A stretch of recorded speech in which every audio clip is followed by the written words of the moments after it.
أعوذ بالله من الشيطان الرجيم بسم الله الرحمن الرحيم الحمد لله رب العالمين والصلاة والسلام على خاتم الأنبياء والمرسلين وعلى آله وصحبه ومن تبعهم بإحسان إلى يوم الدين أما بعد۔ اللہ تعالیٰ کا فضل و کرم ہے کہ میں اور آپ ایک دینی اجتماع میں بیٹھے ہیں اور ہم اپنی نیتوں کو خالص کرتے ہیں کہ ہمارا یہاں جمع ہونے کا صرف ایک ہی مقصد ہے کہ ہم کچھ دیر اللہ اور اس کے رسول کی باتیں سنیں، جس سے ہمارے ایمان میں اضافہ ہو اور کل آخرت میں ہمارے لیے نجات کا باعث بنے، نجات کا سبب بنے۔ اللہ تعالی مجھے اور آپ کو اخلاص عطا فرمائے، آمین۔ آج ہمارا موضوع ہے جس پر ہم بات کہنے سننے جا رہے ہیں، الاسلام۔ اسلام کے بارے میں ہم سب جانتے ہیں، ہم سب کون ہیں؟ انشاءاللہ مسلمان ہیں۔ تو اسلام کے بارے میں ہم سب جانتے ہیں کہ اسلام ایسا دین ہے جو اللہ تعالیٰ کے پاس قبول کیا جاتا ہے۔ ان الدین عند اللہ الاسلام۔ اللہ کے پاس کوئی دین اگر چلتا ہے تو کون سا دین چلتا ہے؟ اسلام چلتا ہے۔ اسلام کے علاوہ اللہ سبحانہ و تعالیٰ کے پاس کوئی دین مانا نہیں جاتا، قبول نہیں کیا جاتا۔ تو ہمارے لیے بہت بڑا شرف اور انعام ہے کہ اللہ سبحانہ و تعالیٰ نے مجھے اور آپ کو مسلمان بنایا۔ اس سے بڑھ کر کیا چاہیے کہ میں اور آپ مسلمان ہیں۔ آپ تھوڑی دیر آنکھ بند کر کے دیکھ لیجئے، جو لوگ مسلمان نہیں ہیں، چاہے کسی بھی دین کے ماننے والے، ان کے عقائد، اخلاق، عادات، اطوار کیسے ہیں، عقل حیران رہ جاتی ہے۔ آدمی اللہ کا شکر بجا لاتا ہے کہ یا اللہ میں مسلمان ہوں۔ جیسے کچھ بھی ہیں، عمل میں تھوڑا کمی بیشی ہو سکتی ہے، لیکن پھر بھی ہم کون ہیں؟ مسلمان ہیں۔ تو یہ جو اسلام ہے، اسلام کا ایک دور وہ تھا، اللہ کے نبی صلی اللہ علیہ وسلم کا دور، جب اسلام اور اس کے ماننے والے ستائے جاتے تھے، مکے میں صعوبتیں اٹھاتے تھے۔ مدینہ آئے، جب اللہ تعالیٰ نے فتوحات دیا تو 50 سال کے عرصے میں صحابہ کرام نے اسلام کے دنیا کے بہت بڑے حصے پر صحابہ کرام نے قبضہ کر لیا۔ یہاں تک کہ جب ہارون رشید کا زمانہ آیا تو کہا جانے لگا کہ اس کی مملکت میں سورج ڈوبتا نہیں تھا، یعنی اتنی بڑی سلطنت اللہ نے ان کو دی تھی۔ تو اسلام کی عروج اور ترقی کا زمانہ تھا، گولڈن زمانہ تھا، جس میں مسلمان بڑا فخر محسوس کرتے تھے۔ اس کے بعد حالات کے ساتھ ساتھ اسلام تھوڑا مسلمانوں میں کمزوری آتی گئی اور پھر عروج آتا گیا، اور یہ دور چلتا رہا۔ اللہ کے نبی صلی اللہ علیہ وسلم نے فرمایا لا يزال طائفة من امتی ظاہرین علی الحق لا يضرهم من خذلهم۔ اللہ کے نبی صلی اللہ علیہ وسلم نے فرمایا کہ میری امت میں سے ایک جماعت ہمیشہ اسلام پر جمے رہے گی، ڈٹے رہے گی۔ اسلام کبھی بھی کیا نہیں ہوگا؟ کمزور نہیں ہوگا۔ اور میری امت میں سے ایک جماعت ایسی رہے گی جو اسلام کی سپورٹ میں رہے گی اور اسلام کو سپورٹ کرتے رہے گی۔ لیکن ساتھ ساتھ اسلام کی جب ہم بات کرتے ہیں تو اسلام کی ایک طرف اس کے ماننے والے ہیں اور دوسری طرف اس کا دشمن ہے۔ ماننے والے اپنی جہالت میں ہیں، نہیں، مسلمانوں میں ایسے ہیں جو جاہل ہیں۔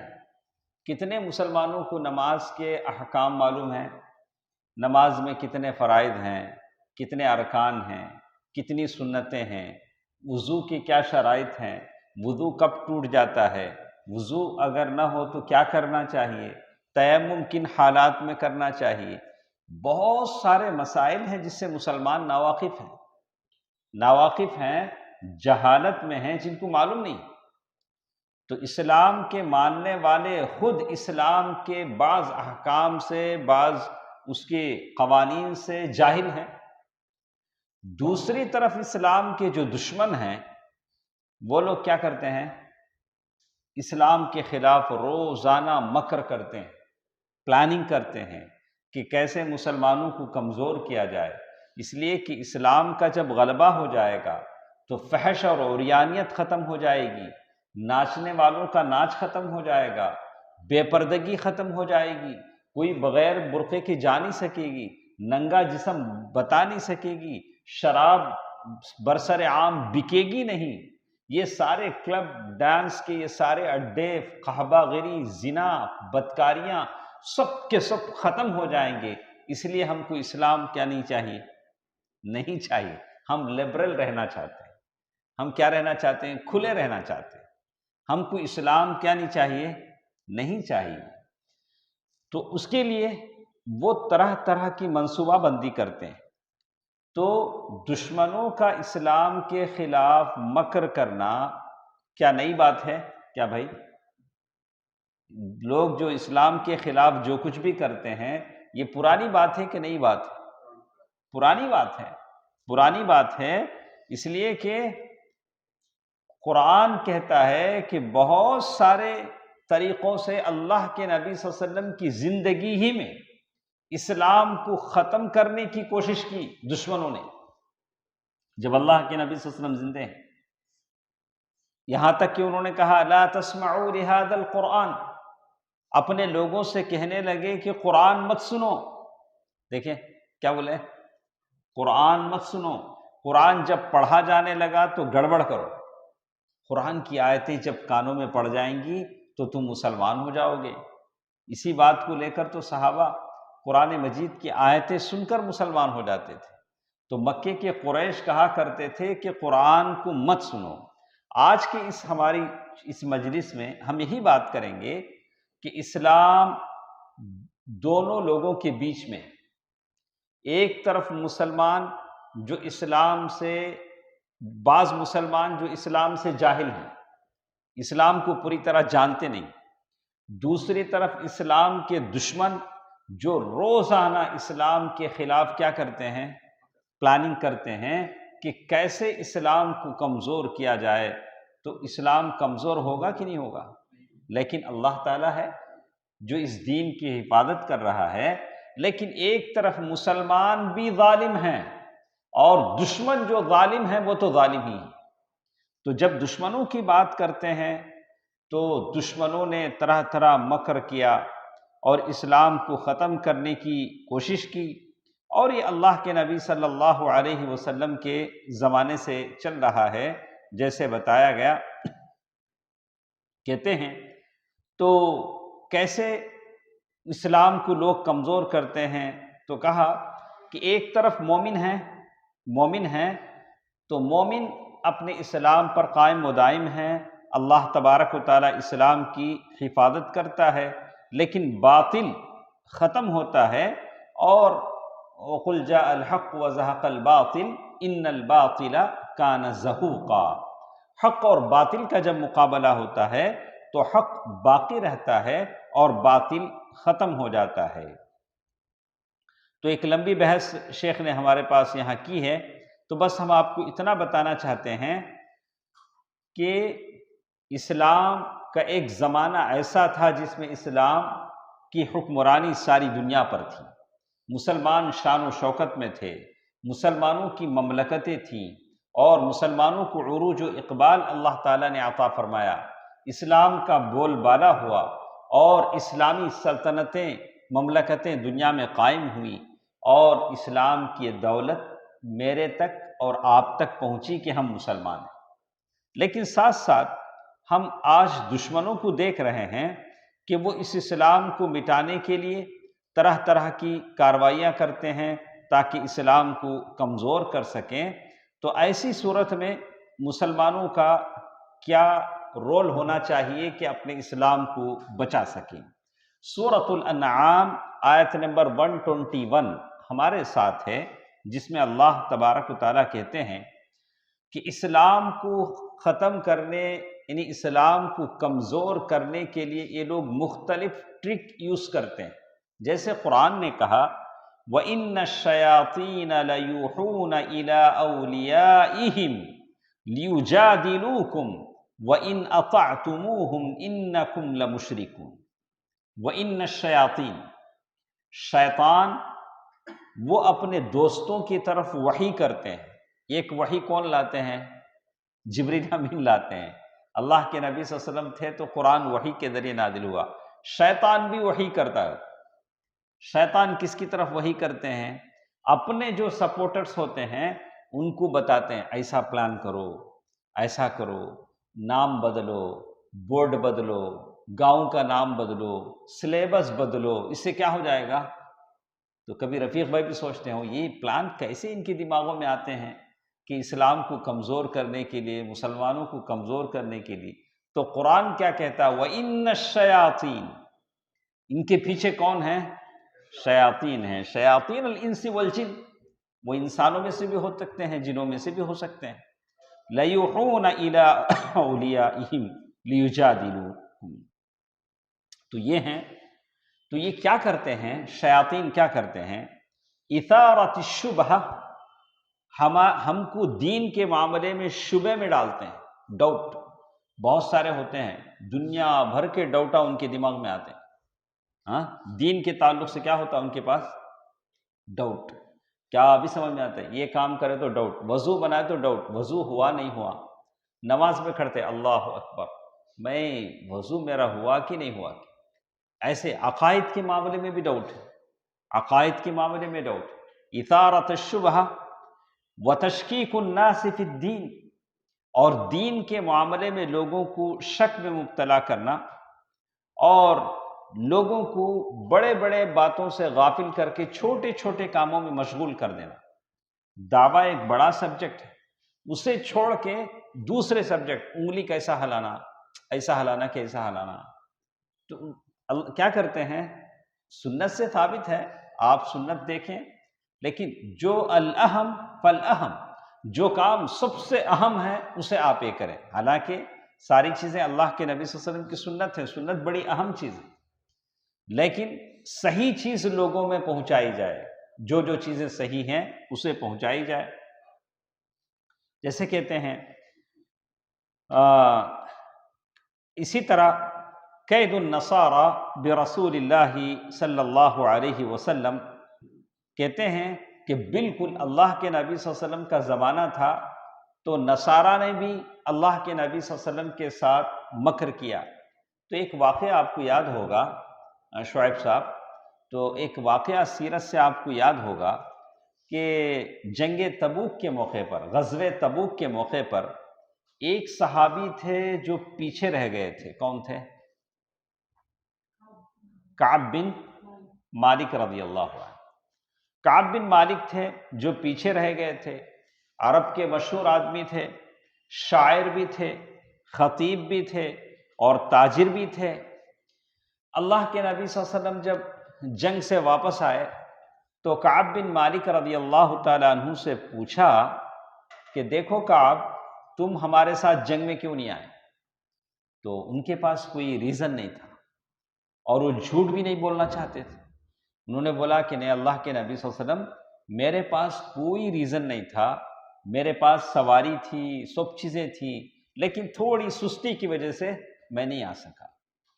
تو اللہ کے نبی صلی اللہ علیہ وسلم کو ان کی بات کی سچائی پسند آئی۔ اللہ کے نبی صلی اللہ علیہ وسلم نے 40 دن تک ان پر پابندی لگا دی، مقاطعہ، بائیکاٹ کر دیا کہ کوئی صحابی ان سے کیا نہیں کرے، بات نہیں کرے۔ سبحان اللہ، اتنے بڑے آدمی۔ اس کے بعد ایک 10 دن اور بڑھے، 50 دن، اور یہ بھی کہہ دیا گیا ایک 40 دن کے بعد کہ تم اپنی بیویوں سے بھی دور رہو۔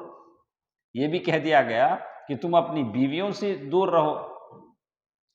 یہاں تک کہ اللہ تعالیٰ کی طرف سے وحی آئی، اللہ تعالیٰ نے ان لوگوں کو کیا کر دیا؟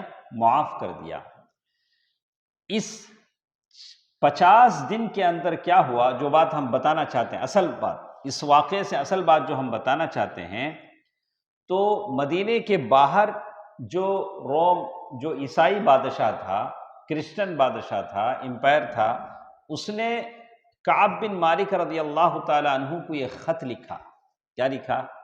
یہ خط لکھا۔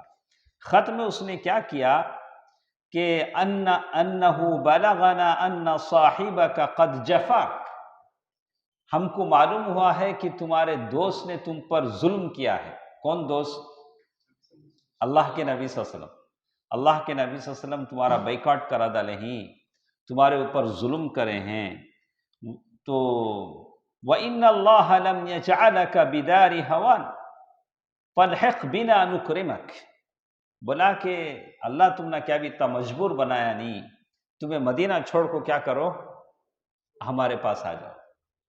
آج بھی کیا کرتی ہیں بہت سارے مسلمان جو اپنے اسلامی قانون سے بیزار ہو جاتے ہیں العیاذ باللہ، تو دوسرے ممالک ان کو بلا کے کیا دیتے ہیں؟ شہریت دیتے ہیں، پاسپورٹ دیتے ہیں۔ ارے ہمارے پاس آ جاؤ نا، ہم لوگ سب آپ کو دیں گے، گھر دیں گے، بار دیں گے، بس کیا کرو، اسلام چھوڑ کر کیا کرو، کرسچن ہو جاؤ یا کوئی اور دین ہو جاؤ۔ تو یہ آج کے زمانے کی بات نہیں ہے، اس زمانے کی بات ہے۔ اس زمانے سے یہ چلتے آ رہا ہے کہ کیا کرو، واپس آ جاؤ، ہاں واپس آ جاؤ، ہم آپ کو کیا کریں گے، شادی کرائیں گے، خاص گھر دیں گے، آپ کو پاسپورٹ دیں گے، اقامہ دیں گے، کیا کرو تم، بس اسلام کو چھوڑو، اسلام کو چھوڑ دو۔ تو یہ ان کا مکر تھا۔ لیکن کعب بن مالک رضی اللہ تعالی عنہ نے کیا کیا؟ خط لیا، وہاں آگ، تندور میں آگ جل رہی تھی، خط اٹھا کر اس میں ڈال دیا، بولا کہ تمہارے بادشاہ کو بتا دینا کہ یہ اس کا جواب ہے، یہ اس کا جواب ہے۔ تو مسلمان کبھی بھی اسلام کا سودا نہیں کرتا کسی حالت میں، اس کی تو ہر لمحے ہر آن یہ بات ہوتی ہے، جان، جسم سے جان جا سکتی ہے لیکن ایمان نہیں جا سکتا۔ یہی پیغام بلال رضی اللہ عنہ، بلال ابن رباح نے بھی دیا، یہی پیغام سمیہ رضی اللہ تعالی عنہ نے بھی دیا، یہی پیغام یاسر رضی اللہ تعالی عنہ نے بھی دیا، جان اللہ تعالیٰ کی سپرد کر دیا۔ حالانکہ سورۃ التوبہ آیت نمبر 118 میں بتاتے ہیں حتی اذا ضاقت علیہم الارض بما رحبت وضاقت علیہم انفسہم وظنوا ان لا ملجأ من اللہ الا الیہ۔ جب کعب بن مالک رضی اللہ تعالیٰ عنہ پر پابندی لگی تھی، ایسا محسوس ہو رہا تھا کہ زمین تنگ ہو گئی ہے۔ وضاقت علیہم الارض بما رحبت، زمین اپنی کشادگی کے باوجود تنگ ہو گئی۔ وضاقت علیہم انفسہم، ان کے جسم تنگ ہو گئے اور انہوں نے سمجھ لیا کہ اللہ کے علاوہ کوئی ملجا اور مأویٰ نہیں ہے۔ تو معلوم یہ ہوتا ہے کہ یہ دشمن ہیں جو ہمیشہ چاہتے ہیں کہ مسلمان دین کو چھوڑ دیں اور دین سے واپس آ جائیں اور اپنے دین اختیار کر لیں۔ اس طرح کا مکر اور ایک طرح کی پلاننگ وہ کرتے ہیں۔ اللہ تعالیٰ تمام مسلمانوں کو اس سے بچائے رکھے۔ تو اس کے بعد ایک اور چیز جو انہوں نے یہاں بیان کی ہے، کہتے ہیں کیسے کیسے انہوں نے التخطیط والاطلاع علی اوضاع المسلمین، تو کیسے مسلمانوں کو کمزور کرنے کے لیے وہ لوگ کام کرتے ہیں۔ تو کہا تغییر المناہج و احداث مؤسسات تعلیمیہ مخالفہ، مسلمانوں کو دین سے دور کرنے کے لیے سلیبس بدلتے ہیں۔ آپ نے دیکھا ہوگا کہ بہت ساری جگہ مسلمانوں کے سلیبس میں جو توحید کی باتیں تھیں، ان کی تاریخ کی باتیں تھیں، ان کے جو پہلے جو لوگ اسلام کی ترقی کے لیے کوشش کی، ان کے نام یا تو ہٹا دیے گئے، وہ واقعات سرے سے سلیبس سے کیا کر دیے گئے، ختم کر دیے گئے۔ کسی قوم کو کمزور کرنا ہے تو کیا کرنا؟ اس کی تاریخ کو اس سے کیا کرنا؟ الگ کر دینا۔ اب جتنے ہمارے بچے ہیں اگر ان سے پوچھیں سبھاش چندر بوس کے بارے میں تو بولیں گے نہیں، بولیں گے نہیں، سبھاش چندر بوس کے بارے میں بولیں گے نہیں، کون تھا بولیں گے۔ اب ان سے طارق ابن زیاد کے بارے میں بولے تو، خالد بن الولید کے بارے میں پوچھو بولے تو بہت کم بچے بتا سکیں گے کہ خالد بن الولید کون تھے، طارق بن زیاد کون تھے، اور اسی طرح صلاح الدین ایوبی کون تھے، بہت کم لوگ بتا سکیں گے، یا محمد بن قاسم کون تھے جنہوں نے اسلام کی ترقی دی، یعنی حال میں جس کو ہم لوگ سمجھ سکتے ہیں۔ لیکن کچھ اس ماحول میں ہم رہتے ہیں جہاں بچوں کے دماغ میں کیا بھرا جاتا ہے؟ زہر بھرا جاتا ہے، ان کو تاریخ سے کیا کر دیا جاتا ہے؟ کاٹ دیا جاتا ہے۔ وہ اپنی تاریخ کو نہیں جانتے ہیں، اپنی تاریخ کو نہیں جانتے ہی وہ کام کرتے ہیں۔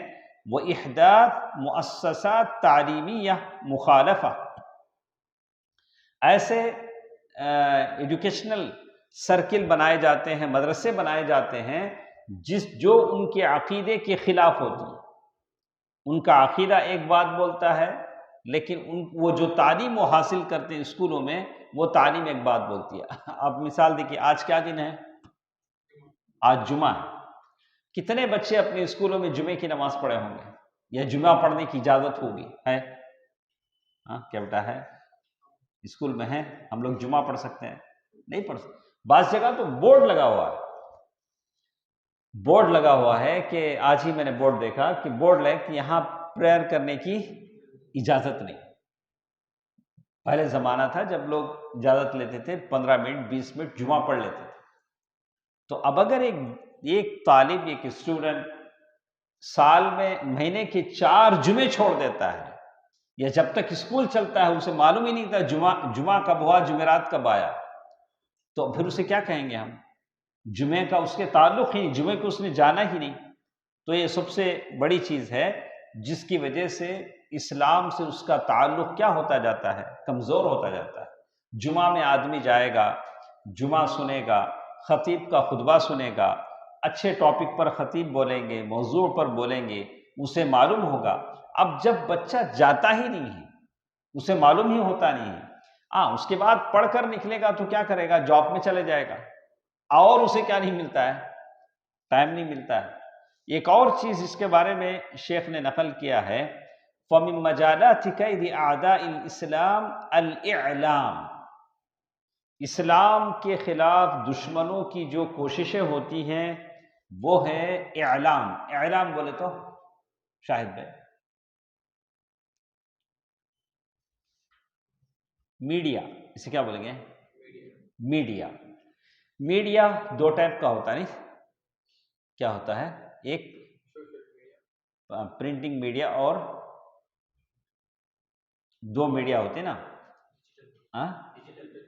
Digital media.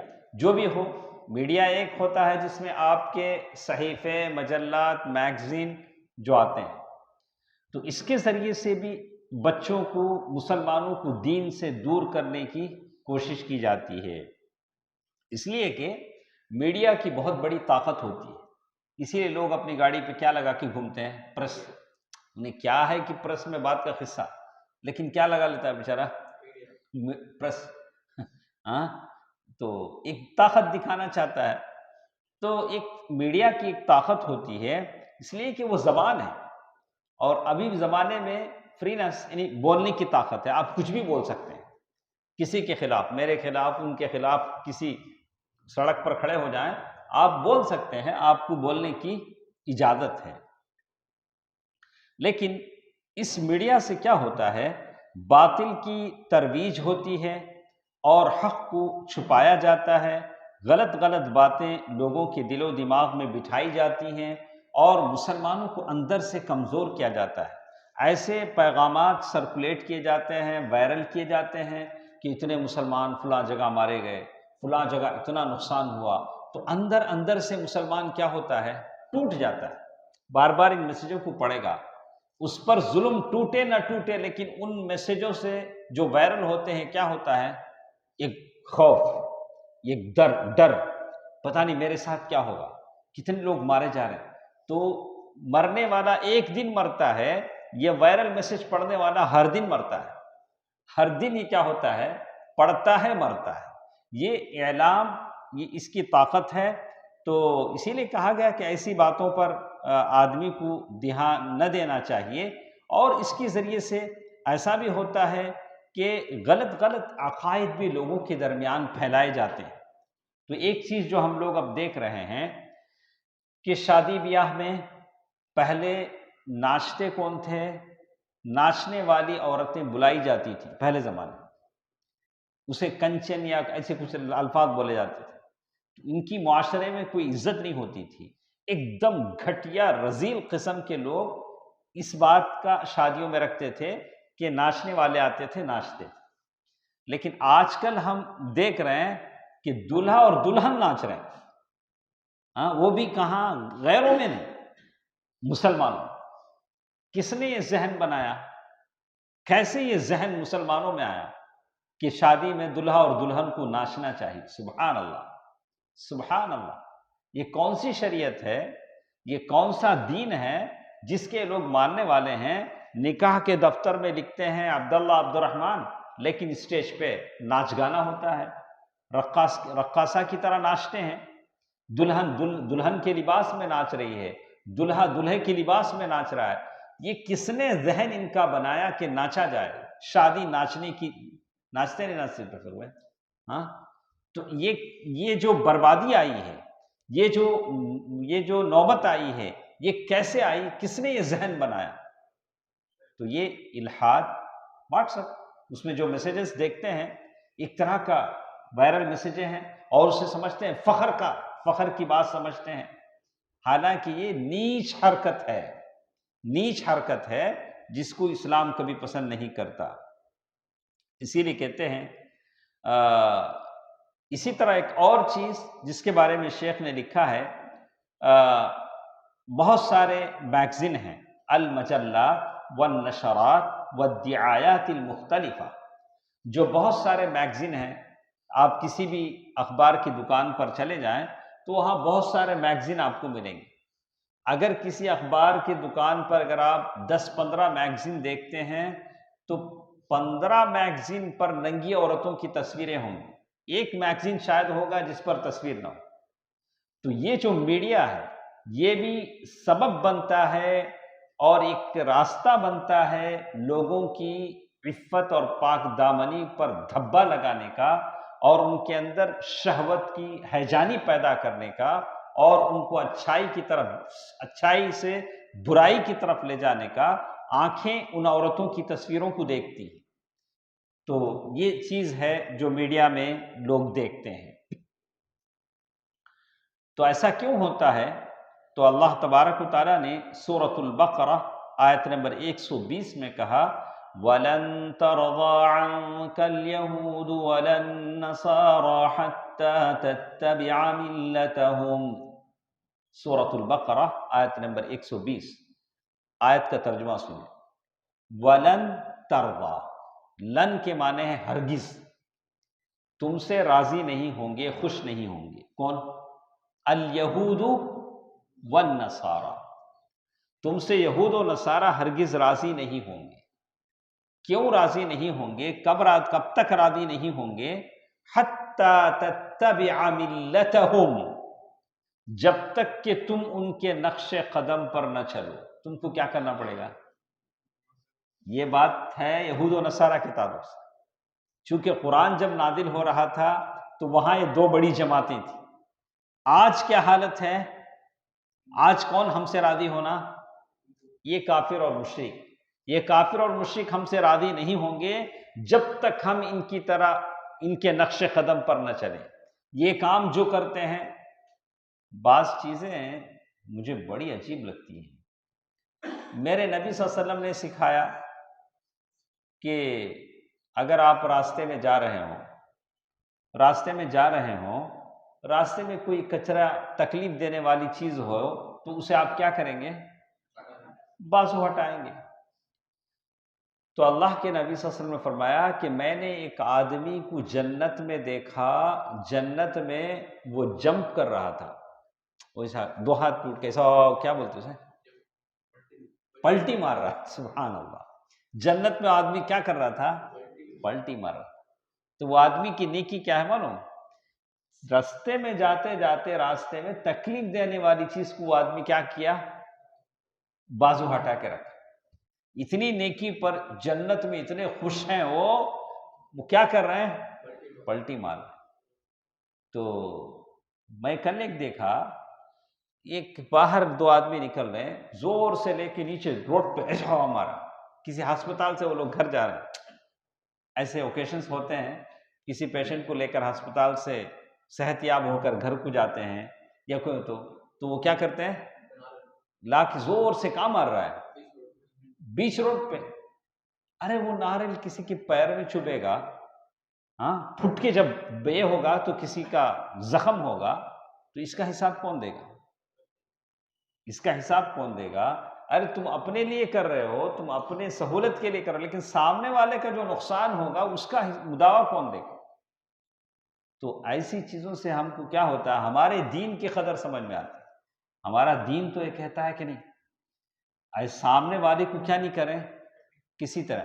ہاں ہم کہتے ہیں کہ یہ اپنے عقائد کی بات ہے، پسند اپنی اپنی، آپ کا اپنا عقیدہ ہے، لیکن اس بات کا خیال رکھنا چاہیے کہ سامنے والے کو کیا نہ ہو؟ تکلیف نہ ہو. سامنے والے کو کیا نہ ہو؟ تکلیف نہ ہو.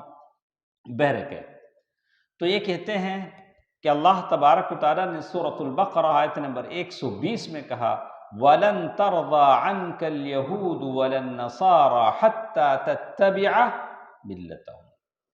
تو اللہ کے نبی صلی اللہ علیہ وسلم کی اتباع کرنے میں ہی ہمارا کیا ہے؟ ہماری نجات ہے ہمیشہ. تو اسی لیے میں بڑی اس کے ساتھ کہتا ہوں کہ اللہ کے نبی صلی اللہ علیہ وسلم کے زمانے کی مرد تو مرد، عورتیں بھی کیا کرتی تھی؟ اللہ کے نبی صلی اللہ علیہ وسلم سے کوئی بات سن لیتی تو اس پر عمل کرتی تھی.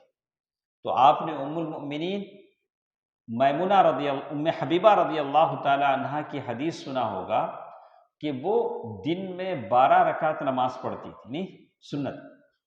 تو کہتی تھی کہ اللہ کے نبی صلی اللہ علیہ وسلم سے میں نے یہ حدیث سنی کہ جو دن میں 12 رکعت سنت پڑھے گا اللہ جنت میں اس کے لیے محل بنائیں گے. اور ان سے جو راوی عنبسہ رضی اللہ عنہ، انہوں نے وہ حدیث روایت کیا، انہوں نے کہا کہ جب سے میں نے یہ حدیث ام المؤمنین سے سنا تب سے میں کیا کرتا ہوں؟ 12 رکعت سنت پڑھتا ہوں. اس کے بعد اور ایک راوی، 4 راوی وہ کہتے ہیں کہ جب سے یہ حدیث ہم نے سنا اور آپ یہ سن رہے ہیں تو کل سے ہم کیا نہیں کریں گے اکرم؟ 12 رکعت سنت کی انشاءاللہ پابندی کریں گے. یہ کم از کم ہمارے دل میں اتنا تو خیال ہونا چاہیے کہ چلو اللہ تعالی ہمارے لیے جنت میں ایک گھر بنا دے، جنت میں ایک گھر بنا دے. دن میں کتنے رکعت سنت؟ 12 رکعت. یہ عورتیں تھیں ام المؤمنین، ام المؤمنین ام حبیبہ رضی اللہ عنہا، جو کس کی بیٹی تھی؟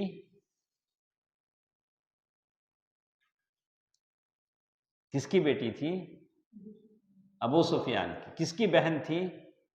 آپ بولیے نا، معاویہ رضی اللہ.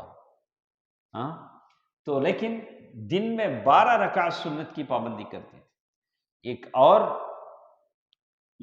واقعہ جب میں نے پڑھا کہ عورتوں کے پاس سنت کی اتباع کا کتنا شوق تھا، سنت کی پیروی اللہ کے نبی صلی اللہ علیہ وسلم کی زبان سے جو سن لیتی تھی، کیسے وہ کرتی تھی؟ کہا کہ ام الدرداء رضی اللہ عنہا، ام الدرداء رضی اللہ عنہا، ان کے شوہر کون ہیں؟ ام الدرداء رضی اللہ تعالی عنہا کے شوہر کون ہیں؟ ابو الدرداء. ابو الدرداء رضی اللہ عنہ جب ان کا انتقال ہو گیا تو غالباً معاویہ رضی اللہ تعالی عنہ نے ان کو شادی کا پیغام دیا. عدت ختم ہونے کے بعد معاویہ رضی اللہ تعالی عنہ نے شادی کا پیغام دیا. ام الدرداء سے کہا کہ میں تم سے شادی کرنا چاہتا ہوں. تو ام الدرداء رضی اللہ تعالی عنہ نے کہا کہ نہیں، میں شادی نہیں کرنا چاہتی. کیوں؟ سبب انہوں نے کیا بتایا؟ میں نے اللہ کے نبی صلی اللہ علیہ وسلم کے زبان سے سنا ہے کہ عورت جس کے شوہر کی زوجیت میں وفات پاتی ہے جنت میں اس کے ساتھ ہوتی ہے، سمجھے؟ جنت میں کیا ہوتی ہے؟ اس کے ساتھ ہوتی ہے۔ تو ام الدرداء کے آخری شوہر کون تھے؟ ابو الدرداء۔ لا اريد بدیلا، میں ابو الدرداء کا بدل کسی کو نہیں چاہتی، تو میں ایسے ہی مر جانا چاہتی ہوں تاکہ جنت میں کیا ہو میرے ساتھ؟ کون ہو؟ ابو الدرداء رضی اللہ تعالیٰ۔ کس سے سنا انہوں نے یہ بات؟ اللہ کے نبی صلی اللہ علیہ وسلم سے سنا، حدیث پر یقین ہے، اللہ کے نبی صلی اللہ علیہ وسلم کے الفاظ جو زبان سے نکلے ہیں اس پر یقین ہے۔ تو ایسی مثالیں ہم کو ملتی ہیں کہ سنت کی اتنے شہدائی تھے۔ آپ نے سنا ہوگا جلیبیب رضی اللہ عنہ، جن سے اللہ کے نبی صلی اللہ علیہ وسلم فرمایا کہ جلیبیب کیا تم شادی نہیں کرتے؟ انہوں نے کیا کہا؟ اللہ کے نبی مجھے بیٹی کون دے گا؟ مجھے بیٹی کون دے گا؟ وَكَانَ دَمِيمًا، وہ کیا تھے؟ بدصورت تھے، تھوڑی شکل کیا تھی؟ یہ تھی۔ تو اللہ کے نبی صلی اللہ علیہ وسلم نے بولا کہ جاؤ فلاں کی بیٹی سے مانگو کہ میں شادی کرنا چاہتا ہوں۔ آئے، دروازے پر کھڑے ہوئے اور اس عورت کے ماں باپ سے کہا کہ اللہ کے نبی صلی اللہ علیہ وسلم نے مجھے آپ کے گھر بھیجا ہے کہ آپ کی بیٹی کی شادی آپ لوگ مجھ سے کر دیں۔ تو جلیبیب رضی اللہ تعالی عنہ جس لڑکی سے شادی کرنا چاہتے تھے، اس لڑکی کی ماں نے جب یہ سنا تو کہا اللہ کے نبی صلی اللہ علیہ وسلم کو میری بیٹی کے لیے جلیبیب کے علاوہ کوئی اور مرد نہیں ملا کیا؟ کیا بولے؟ اللہ کے نبی صلی اللہ علیہ وسلم میری بیٹی کے لیے اگر انتخاب کرنا ہی تھا تو کسی اور کا انتخاب کرتے، جلیبیب کا نام کیوں لیا؟ لیکن جب بیٹی نے جب اندر سے سنا تو کیا کہا؟ نہیں، اللہ کے نبی صلی اللہ علیہ وسلم مجھے ضائع نہیں کریں گے۔ اللہ کے نبی صلی اللہ علیہ وسلم نے جب جلیبیب کے لیے میرا نام لیا ہے تو اس میں خیر ہی خیر۔ تو معلوم یہ ہوتا ہے کہ یہ اللہ کے نبی صلی اللہ علیہ وسلم کی سنت کی تابعداری، سنت کی اتباع کا جو خیال تھا، یہ مرد تو مرد، عورتیں بھی اسی بات کا خیال رکھتی تھی۔ اسی طرح بات ہم لوگ اور 2-3 باتیں ہمارے ساتھ ہیں، اور کتنا ٹائم ہے؟ 5 میں۔ ایک آخری بات ہمارے ساتھ ہے، الدعایہ للکفر، اسلام کو کمزور کرنے کے لیے دشمن جو مکر کرتے ہیں ان میں سے ایک چیز اور بھی ہمارے ساتھ ہے، کفر کا پروپیگنڈا، کفر کی طرف بلانا۔ کیسے گیمز ہیں، آپ جو پلے اسٹور میں جو گیم آتے ہیں وہ بچوں کو کس طرف لے جاتے ہیں؟ کفر کی طرف لے جاتے ہیں۔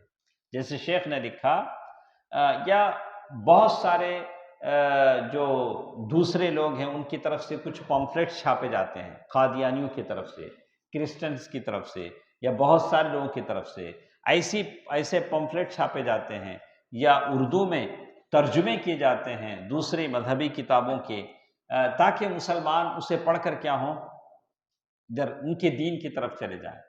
جیسے آغا خانی ہیں یا قادیانی ہیں، وہ مسلم نوجوانوں کو کیا کرنا چاہتے ہیں؟ اپنی طرف لانا چاہتے ہیں۔ یا ایسے کچھ ایسے بپھرے لوگ ہیں جن کے پاس دین کا علم نہیں ہوتا، خواہ مخواہ بچوں کو دماغوں میں کیا کرتے ہیں؟ ظلم، بربریت، دہشت پیدا کرنا چاہتے ہیں، ایسا کر دیں، ایسا کر دیں گے، ویسا کر دیں گے، مار دیں گے، توڑ دیں گے۔ سبحان اللہ، اسلام اس کی اجازت نہیں دیتا، اسلام اس کی اجازت نہیں دیتا۔ خواہ مخواہ ایسے لوگوں کے پیچھے جا کر اپنی زندگیاں برباد کر لیتے ہیں۔ آپ کے پاس 2 ہی چیزیں ہیں، اپنے معاشرے میں جو علماء ہیں ان علماء کی باتوں کو مانیں، ان کے ساتھ بیٹھیں اور اپنی پڑھائی کا خیال رکھیں اور ایک عام شہری کی طرح زندگی گزاریں۔ اسلام آپ کو اسی بات کا مکلف کرتا ہے جو آپ کر سکتے ہیں، خواہ مخواہ حد سے زیادہ جذبات کی روح میں بہنے کی ضرورت نہیں ہے۔ یہ مسلم نوجوانوں کو ورغلا کر، ان کو خواہ مخواہ جوش دلا کر مسلم نوجوانوں کو گمراہ کرنا چاہتے ہیں۔ ایسے لوگوں سے دور رہیں، یہ دشمنوں کی چال ہے کہ کیسے مسلمانوں کی زندگیوں کو، نوجوانوں کی زندگیوں کو برباد کر دیا جائے۔ تو اسی لیے کہتے ہیں بہت سارے عیسائی تنظیمیں ہیں یا بہت سارے ایسے ہیں جو مسلمانوں کو طرح طرح سے گمراہ کرتے ہیں۔ اسی طرح ایک اور چیز جس کے بارے میں انہوں نے کہا الدعایۃ للاباحیۃ والربا، ایک اور چیز جو ہم اپنے معاشرے میں سوسائٹی میں دیکھتے ہیں، اباحیہ کہتے ہیں عام بات۔ عام بات کے معنی ہے ایک آدمی اپنی نفسانی خواہشات، شہوت کی تکمیل کسی سے بھی کر سکتا ہے، کوئی باؤنڈری نہیں، حلال حرام نہیں۔ مطلب سمجھ میں آیا؟ ایک مرد اپنی دل کی تسلی کے لیے کسی سے بھی تعلق کیا کر سکتا ہے؟ قائم کر سکتا ہے، چاہے مرد ہو، عورت کوئی بھی ہو، کوئی باؤنڈری نہیں، بس دل کو کیا ہونا، بس اسے کہتے ہیں اباحیت۔ اباحیت کوئی چیز حرام نہیں ہے، کچھ بھی کر سکتا ہے۔ لیکن ہمارا اسلام کیا کہتا ہے؟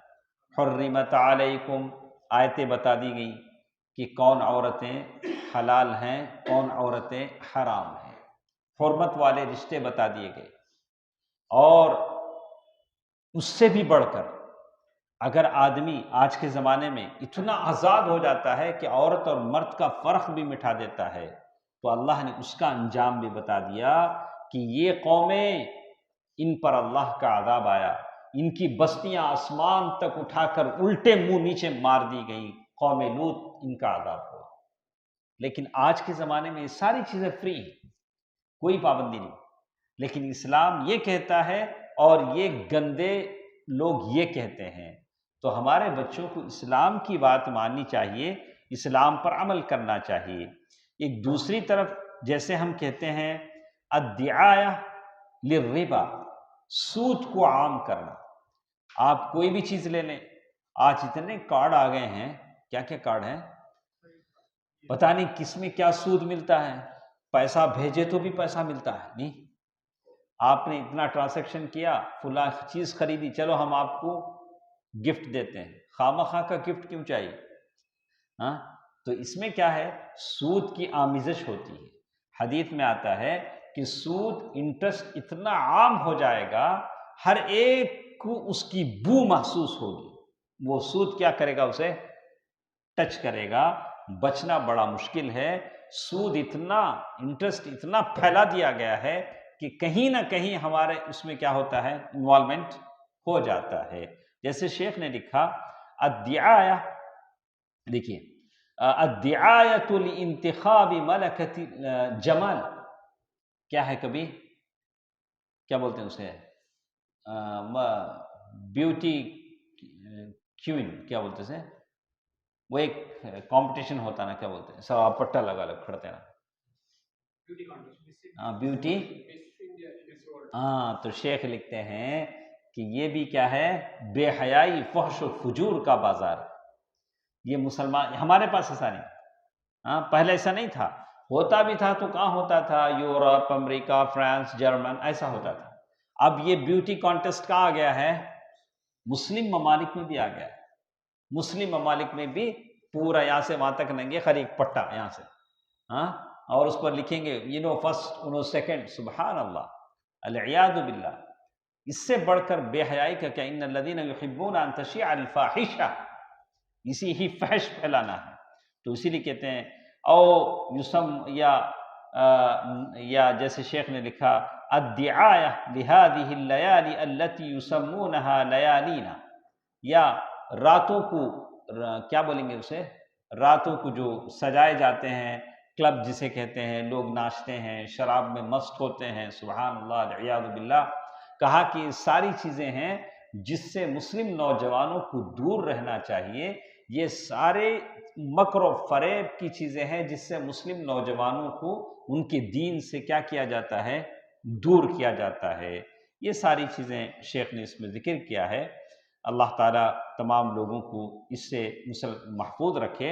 ایک اور چیز جس کے بارے میں کہا اخراج المسرحیات الماجنہ، اسی طرح کچھ ایسی چیزیں مسلمانوں میں محبوب کی جاتی ہیں، ہم دیکھتے بھی ہیں، جیسے سیریل ہیں، ڈرامے ہیں، جس میں کیسا دھوکہ دینا سکھایا جاتا ہے۔ اللہ کے نبی صلی اللہ علیہ وسلم نے کہا کہ سامنے والے کو کیا نہیں کرو، دھوکہ مت دو، لا ضرر ولا ضرار، نہ دھوکہ کھاؤ نہ دھوکہ مت دو۔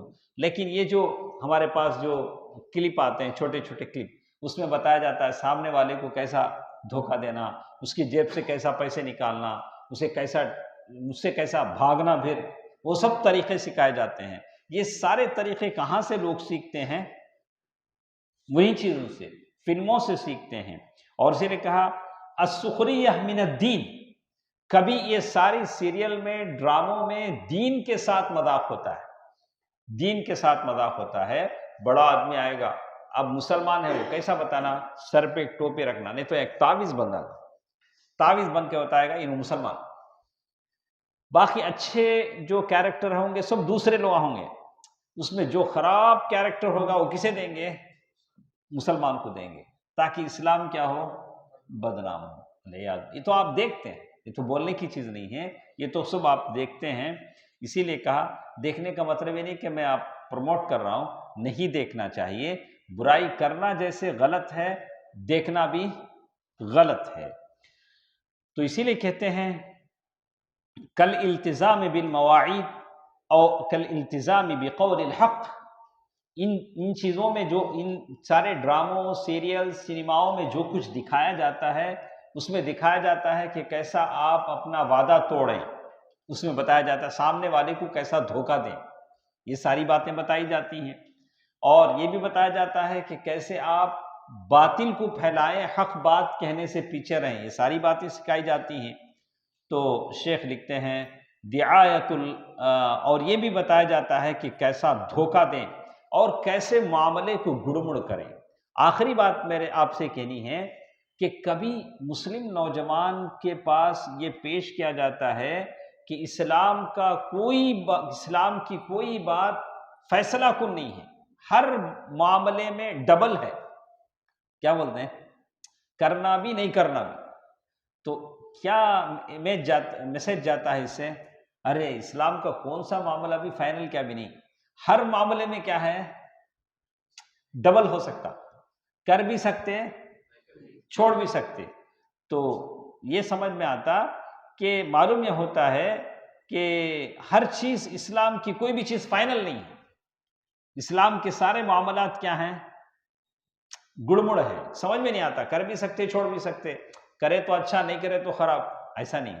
ایسا بچوں کے ذہن میں یہ پیدا کیا جاتا ہے، ویسی بات نہیں ہے۔ اللہ کے نبی صلی اللہ علیہ وسلم فرمایا کہ کچھ محکمات ہیں بالکل فائنل ہیں، کچھ مشتبہات ہیں، ملی جلی چیزیں ہیں۔ محکم چیزیں تو ساروں کو معلوم ہے، کیا چیزیں محکمات ہیں، کیا چیزیں مشتبہات ہیں۔ محکم چیزوں پر عمل کریں، مشتبہات سے آدمی دور رہے۔ شراب حرام ہے، جس میں نشہ آتا ہے سب کو معلوم ہے۔ اگر کوئی بیر پینا چاہتا ہے اور بیر سے بھی اسے نشہ آتا ہے تو وہ بھی حرام ہے۔ کل مسکر حرام، ہر نشہ دینے والی چیز کیا ہے، حرام ہے، آدمی کو بچنا چاہیے۔ اور یہ بھی کہا کہ جب تک آدمی کا ایمان پورا نہیں ہوتا، جب تک کہ وہ ایسی چیزوں کو نہ چھوڑ دے جس میں شبہ ہے، حلال کی حرام کی، کیا کرو تمہیں، چھوڑ ڈالو، چھوڑ دو اس چیز کو کہ یہ حرام ہی ہو سکتی ہے۔ کیوں خواہ جا کر کہیں اس میں دو قول ہیں، اس میں دو باتیں ہیں، نہیں، اسلام ایسی بات، جو چیز حلال ہے حلال، جو چیز الحلال بین والحرام بین، حلال از کلیئر، حرام از کلیئر، یہ دونوں کو تمہیں کیا نہیں کرو، ملاؤ نہیں، جماؤ نہیں۔ ایسا بھی ہو سکتا، ویسا بھی ہو سکتا، آج ایسا کر لیں گے کل ویسا چھوڑ دیں گے، ایسی بات نہیں۔ اس سے آدمی کو بچنا چاہیے۔ یہ چند باتیں تھیں جس کے بارے میں میں نے کہا کہ کیسے اسلام دشمن اسلام سے دور کرنے کے لیے کیسے کیسے ہیلے بہانے کرتے ہیں۔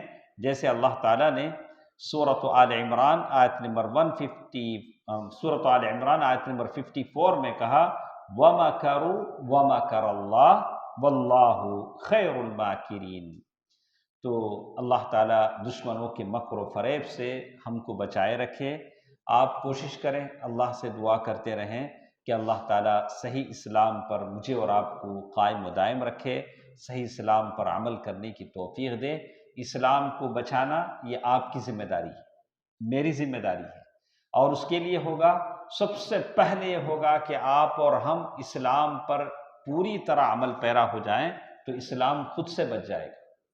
تو اس کے لیے سب سے پہلی چیز انشاءاللہ مجھے امید ہے کہ پہل ہم شروع کریں گے کل سے 12 رکعت کیا کرنا بیٹا سنت پڑھنا ہے، پہلا قدم ہمارا ہے، نہیں پہلا قدم ہمارا ہے، انشاءاللہ زندگی بھر کے لیے اپنے دل میں بٹھا لیں۔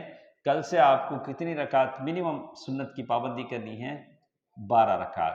12 رکعت کیسے بنتے ہیں اکرم؟ فجر میں کتنی رکعت؟ 2، فجر کے بعد نہیں، فجر کی 2 رکعت فجر کے بعد پڑھنا، سنیں پہلے پڑھنا۔ اچھا ظہر میں 2 پہلے 2 بعد، ہم سنت کی بات بول رہے ہیں، فرض کی نہیں بول رہے، فرض تو ہے ہی ہے، ہاں فرض تو ہے ہی ہے۔ عصر میں مغرب کے بعد 2، مغرب سے پہلے اذان اور اقامت کے بیچ میں کوئی پڑھ لیتے ہیں تو ٹھیک ہے۔ یہاں تک کتنے ہوئے؟ 2 4 6 ہو گئے، 7 8، اور عشاء میں ہاں تو پھر 12 ہو گئے، 4۔ تو اس طرح سے کہتے ہیں، بس پڑھنے والے اور بھی پڑھ لیتے ہیں، ظہر سے پہلے بھی 4 رکعت پڑھ لیتے ہیں، کوئی حرج نہیں، آپ پڑھ لے سکتے ہیں، لیکن منیمم آپ کیا کریں، یہ 12 رکعت کی کیا کریں، سنت کی پیروی کریں، انشاءاللہ کوشش کریں، ارادہ کریں، اللہ تعالیٰ اس پر مجھے اور آپ کو ثبات قدمی عطا فرمائے، اور بڑی خوش نصیبی یہ ہوگی کہ اللہ تعالیٰ جنت میں اس کے لیے کیا بنائیں گے؟ گھر بنائیں گے۔ اور اسی طرح وتر کی نماز، وتر کی نماز امام احمد بن حنبل رحمہ اللہ کہتے ہیں کہ وتر کی نماز فاسق ہی چھوڑ سکتا ہے، چھوڑنے والا کیا ہے، منیمم کیا ہے، وتر کی نماز تو چھوڑنے کا سوال نہیں۔ اللہ کے نبی صلی اللہ علیہ وسلم سفر اور حضر میں کیا ہیں پڑھے ہیں، یعنی فجر کی 2 رکعت سنت اور وتر بڑی پابندی سے اللہ کے نبی صلی اللہ علیہ وسلم نے پڑھا ہے۔ اللہ تعالیٰ مجھے اور آپ کو عمل کی توفیق دے، آمین۔ والسلام علیکم ورحمۃ اللہ وبرکاتہ۔